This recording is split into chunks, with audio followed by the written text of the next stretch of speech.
بانو قدسیہ کہتی ہیں، کچھ آزمائشیں اور مشکلات ایسی بھی ہوتی ہیں جن کے ختم ہونے پر انسان کو احساس ہوتا ہے کہ وہ زحمت نہیں بلکہ رحمت کا باعث تھیں۔ اپنی بے عزتی کا جواب اتنی عزت سے دیں کہ سامنے والا خود ہی شرمندہ ہو جائے۔ ٹینشن، بے چینی اور ڈپریشن تب ہوتے ہیں جب ہم دوسروں کو خوش کرنے میں زندگی گزار رہے ہوتے ہیں۔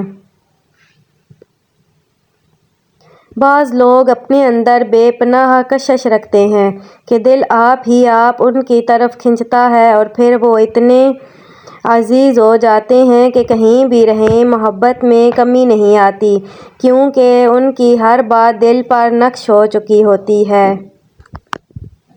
عموماً عورت موم بس اپنی پسند کے مرد کے لیے ہی ہوتی ہے، ورنہ اس سا پتھر کوئی نہیں۔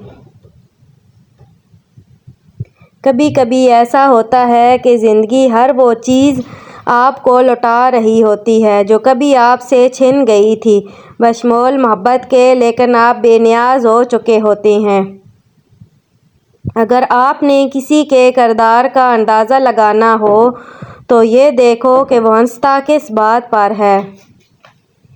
اللہ دکھ بھری داستان کو بڑے دھیان سے سنتا ہے، کچھ غم مٹا بھی دیتا ہے، کچھ الجھنیں سلجھا بھی دیتا ہے، لیکن اگر سارے ہی غم سلجھ جائیں تو آدمی اور اس میں بات چیت بند ہو جاتی ہے۔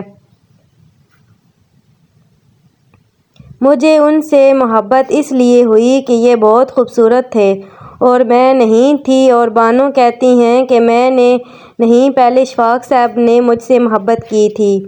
محبت ہوتی ہی وہ ہے جو کسی عرفہ و اعلیٰ انسان کو کسی گرے پڑے سے ہو۔ محبوبہ بلا وجہ ناراض ہونے لگے تو سمجھ جائیں وہ اداس ہے، اسے آپ کی محبت کی ضرورت ہے۔ لڑنے کی بجائے اسے خوب پیار دینا سمجھدار خاتون کی نشانی ہے۔ مرد اگر سچی محبت کر لے تو وہ نہ کسی غیر عورت کی طرف دیکھتا ہے اور نہ ہی کسی غیر مرد کی نظریں اپنی عزت پر پڑنے دیتا ہے۔ اپنے آپ کو ماضی کا قیدی نہ بناؤ، وہ زندگی کا سبق تھا، کوئی عمر بھر کی سزا نہیں۔ دنیا دوسری چیزوں سے غافل کر دیتی ہے۔ دنیا دار جب ایک چیز حاصل کر لیتا ہے تو اسے دوسری چیز کا مرض لاحق ہو جاتا ہے۔ کبھی کسی کی زندگی میں اپنی اہمیت جاننی ہو تو خاموش ہو کے دیکھ لو، پتہ چل جائے گا کہ تمہیں ہونے یا نہ ہونے سے اس کو کتنا فرق پڑتا ہے۔ اگر آپ نے کسی کے کردار کا اندازہ لگانا ہو تو دیکھو وہ ہنستا کس بات پر ہے۔ انسان کی سب سے بڑی کامیابی خود کو خود کی ذات تک محدود رکھنا ہے۔ خود کو کسی بھی چیز کا اتنا عادی مت بنائیں کہ اس کے بغیر گزارا ممکن نہ ہو۔ ہم زندگی میں ضرور کامیاب ہوں گے اگر ان نصیحتوں پر عمل کر لیں جو ہم دوسروں کو کرتے ہیں۔ کسی کی بدتمیزی سے مت گھبرائیں، وہ بس اپنا تعارف کرواتے ہیں۔ سمجھداری اسی میں ہے کہ آپ انہیں پہچان کے آگے چل دیں۔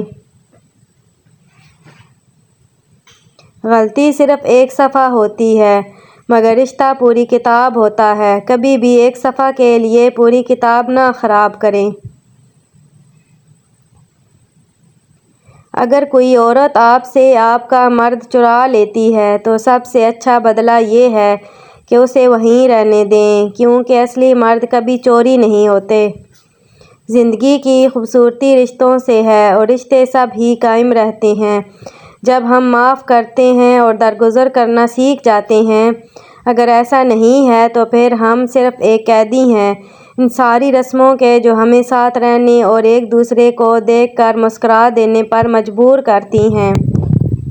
نزدیک سے آنے والی آوازوں میں سے سب سے قریب ترین آواز ضمیر کی ہوتی ہے، لیکن کم لوگوں کو سنائی دیتی ہے۔ اکثر اوقات سچ کڑوا نہیں ہوتا، سچ بولنے کا انداز کڑوا ہوتا ہے۔